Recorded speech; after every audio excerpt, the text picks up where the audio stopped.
Le confinement total de la capitale gabonaise, décrété par les autorités du pays, a pris effet le 12 avril à minuit.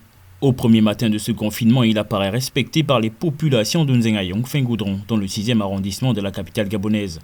Habituellement grouillant de monde et d'activités de tout genre, le quartier est désormais tout silencieux. Le quartier a complètement changé. Comme vous constatez, il y a un silence, on va dire presque total. Les gens ne sortent plus bien, les magasins sont fermés. La circulation n'est pas ça, quoi. C'est pas vraiment ça.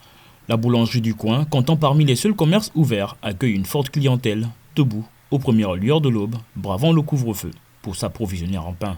Il y a ceux qui sont là depuis 5 heures, il y a d'autres qui sont là depuis 6 heures. Vous voyez, aujourd'hui, je suis en train de transpirer. Pourquoi je suis là depuis pratiquement 6 heures du matin? Pour avoir du pain, c'est une complication, c'est complètement difficile. Comme vous constatez juste derrière moi, vraiment, depuis 5 heures du matin, les gens sont là pour du pain.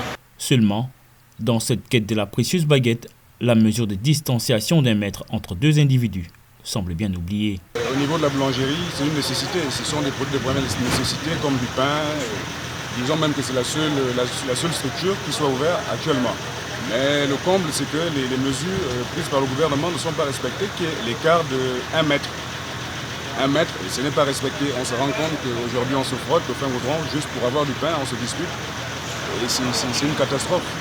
Le respect des mesures barrières, à l'heure où le Gabon compte plus d'une cinquantaine de cas testés positifs au coronavirus, doit pourtant s'ériger en réflexe pour les populations gabonaises.